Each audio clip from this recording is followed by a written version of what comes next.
Hey guys, I hope you're all doing okay. So before I start, I just want to thank everyone for tuning into my last video. All of the support, comments and likes means a lot, and I sincerely hope you continue to enjoy the content I put out. Without further ado, let's get into it.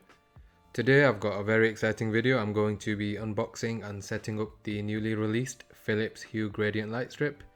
This was released on the 6th of October, so it's less than a week old. I ordered the 75-inch version for my 77-inch CX.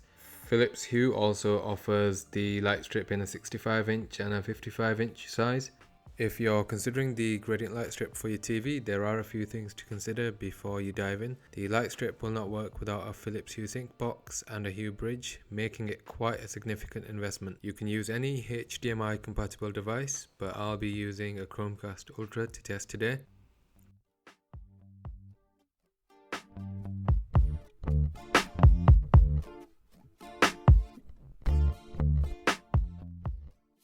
In the box you have the gradient light strip. Of course, it feels extremely premium, which is expected given the price tag. Next you have the usual docks, and the power adapter, the UK plug, and what I'm assuming to be the European plug.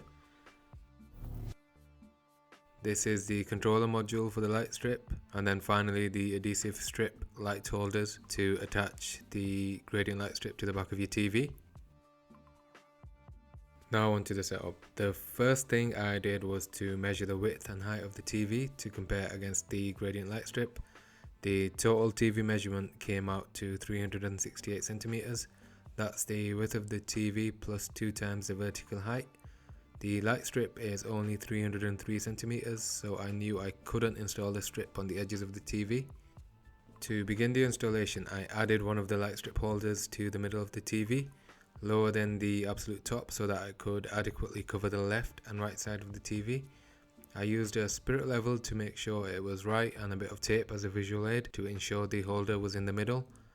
So you need to make sure the arrows on the holder are facing upwards. The light strip also has an arrow in the middle indicating the direction in which this strip should be installed. This way the light strip is at the correct angle and you'll get maximum light coverage behind your TV.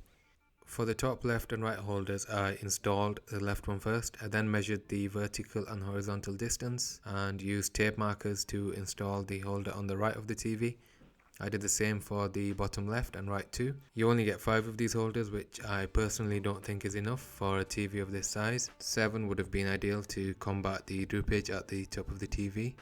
I've already got a Hue bridge upstairs, but I decided to get another one for the living room to prevent any connectivity issues. Once you've got the Hue bridge connected in the Philips Hue app, add the gradient light strip. Once that's done, you'll need an entertainment area set up so that the Hue sync box can use it to sync content to the lights in the entertainment area. The final step before you can actually use the gradient light strip with your TV is setting up the Hue sync box. This was quite pain-free using the app. So you just keep hitting yes until you get to the bit that asks about the LED indicator. It should be flashing blue on the sync box. If it isn't, click no and follow the instructions. Next, set up the Wi-Fi and confirm the connection.